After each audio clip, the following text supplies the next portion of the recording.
माता रानी के आज नौवा दिन है। आज माता रानी के हवन पूजा भइल है। रवा सब सुनी जाए। माता रानी पर गीत गाओ तनी। माता रानी से कुछ मांग रहल बानी। जय माता दी।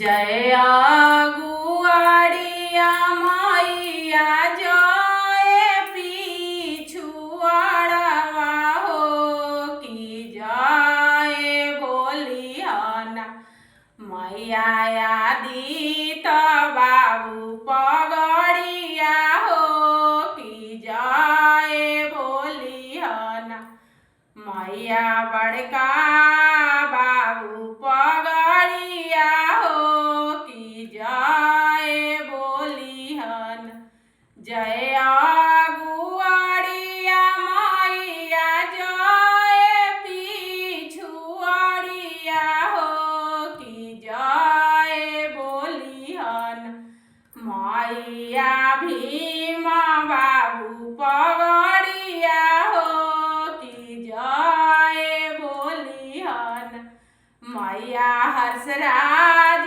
बाबू पगड़िया हो कि जय बोलिहना मैया प्रियांशु बाबू पगड़िया हो कि जय बोलिहना जय गुआड़वा मैया जय पिछुआड़िया हो कि जय बोलिहना मैया हमारो सिंदूरवा हो कि जय बोलिहना मैया हमारो खोइछावा हो कि जय बोलिहना जय गुआड़वा मैया जय पिछुआड़िया हो कि जय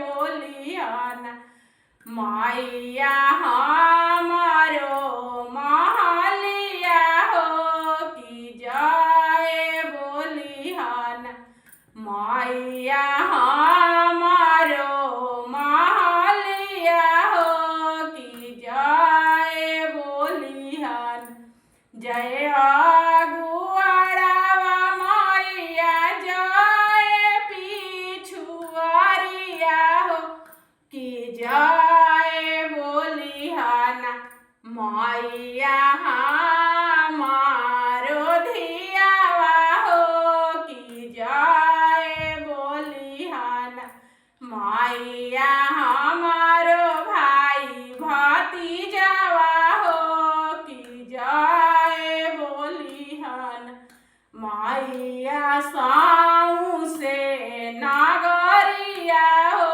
कि जय बोलिहना जय गुआड़वा मैया जय पिछुआड़िया हो कि जय जय बोलिहना मैया भरल घर परिवारवा हो कि जय बोलिहना मैया नैहर ससुरवा हो कि जय बोलिहना। जय माता दी।